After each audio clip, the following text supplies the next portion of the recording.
आज 26 जुलाई शुक्रवार के दिन दोपहर 3 बजे जिला अधिकारी कार्यालय के बाहर विविध समवैचारिक संगठनों की जानिब से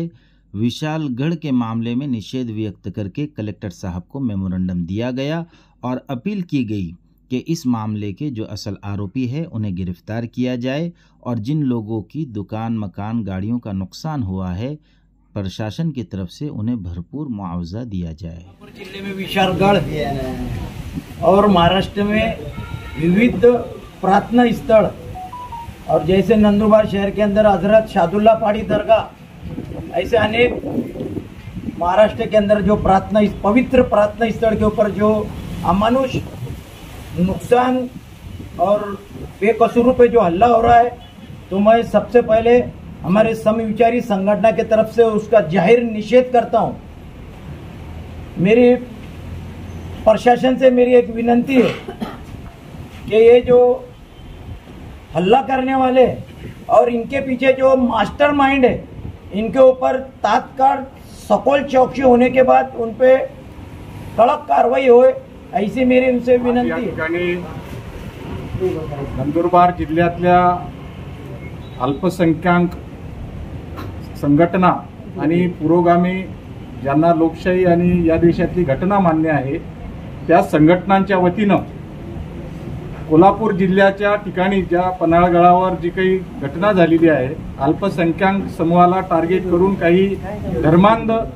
विचारांच्या लोकांनी जे काही धार्मिक स्थळांची नासधूस केलेली आहे त्या परिवारांना उद्ध्वस्त करण्याचा प्रयत्न केलेला आहे, त्याचा निषेध व्यक्त करण्यासाठी आम्ही सर्व आज जिल्हाधिकाऱ्यांना भेटून त्या घटनेचा निषेध केलेला आहे। या ठिकाणी सांगू इच्छितो आम्ही की या घटनांच्या मागे एक मास्टरमाइंड आहे। आज कोल्हापूर सारखा शाहू महाराजांच्या पुरोगामी म्हणवणाऱ्या ज्या राज्याच्या याच्यामध्ये एरियामध्ये अशी घटना घडणं अत्यंत महाराष्ट्राच्या पुरोगामी महाराष्ट्राला एक दुर्दैवी अशी घटना आहे आणि त्याचं नेतृत्व त्यांच्या वारसांनी करावं हे त्याच्यापेक्षा भयानक आहे। आणि म्हणून आमचं एकच म्हणणं की हा देश कायद्याने चालतो, डॉक्टर बाबासाहेब आंबेडकरांच्या घटनेने हा देश चालतो। या देशातल्या अल्पसंख्याकांचं संरक्षण करणं या देशातल्या राज्यकर्त्यांची जबाबदारी आहे, परंतु जेव्हा राज्यकर्ते ज्या शक्तींच्या मागे उभे राहतात त्याच्यामुळे ही प्रश्न गंभीर बनत चाललेला आहे आणि याचाही निषेध आम्ही करतो। या देशामध्ये ज्या तुम्ही टार्गेट करतात एखाद्या विशिष्ट ठिकाणी, परंतु या देशामध्ये काही अशी धार्मिक स्थळं आहेत की ज्या धार्मिक स्थळांवर त्यांनी अतिक्रमण केलेलं आहे, बौद्धांच्या लेण्यांवर त्यांनी अतिक्रमण केलेलं आहे, त्याच्यावर कोणी बोलायला तयार नाही। आमची अशी मागणी आहे की ज्या ज्या अल्पसंख्याकांच्या ज्या काही आहेत, ज्या इतिहासामध्ये ज्यांनी हे केलेलं आहे त्यांचं सुद्धा हे केलं पाहिजे आणि त्यांच्यावरही कारवाई झाली पाहिजे। आणि ही जी झालेली घटना याचा सर्व संघटनांच्या वतीने मी वैयक्तिक अरुण रामराजे आणि सामाजिक न्याय हक्क परिषदेच्या माध्यमातून या ठिकाणी निषेध। कोल्हापूरमध्ये जी घटना झाली ती लोकशाहीचं आर्थिक उल्लंघन झालेलं आहे। कोल्हापूरमध्ये जी घटना झाली ती मानवाला माणुसकीला काळिंबा फासणारी घटना आहे आणि अशा घटना सध्या वारंवार होत चाललेल्या आहेत। एक अल्पसंख्याक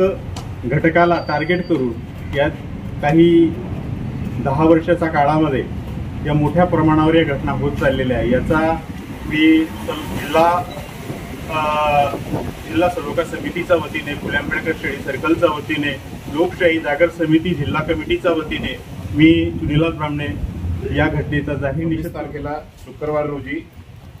आम्ही अल्पसंख्याक संघटनेच्या माध्यमाने एक भव्य दिव्य मोर्चा काढण्याचा संकल्प केला होता, परंतु काही गावाच्या वातावरण बघता आणि पोलीस डिपार्टमेंटच्या विनंतीवरून ते आम्ही रद्द केले आणि शॉर्ट याच्यात सर्व समविचारी संघटना मिळून आज आम्ही निवेदन द्यायला आलेलो आहे। आज आम्ही निवेदन दिले अल्पसंख्याकांवरती 10 वर्षापासून नेहमी एक सारखे लगातार अत्याचार अन्याय होत चाललेले आहे। आता अतिक्रमणाच्या नावाखाली कोल्हापूरमध्ये जी घटना घडली तर त्या लोकांना आम्ही बोलू इच्छितो, अल्पसंख्याक समाजाच्या माध्यमाने आमची जी वक्फची जमीन आहे त्या जमिनीवर पुष्कळ या लोकांनी अतिक्रमण केलेलं आहे, त्याच्यामध्ये अडाणी आणि अंबानीची सुद्धा पुष्कळ जागा आहे, त्यांनी सुद्धा आता सावध राहावं, कारण आम्ही आता त्याच्या विरोधात लढायला उतरणार आहे। याच आजच्या या सगळ्या समविचारी संघटनेच्या माध्यमाने यांच्या वतीने आज मी हे आव्हान करतो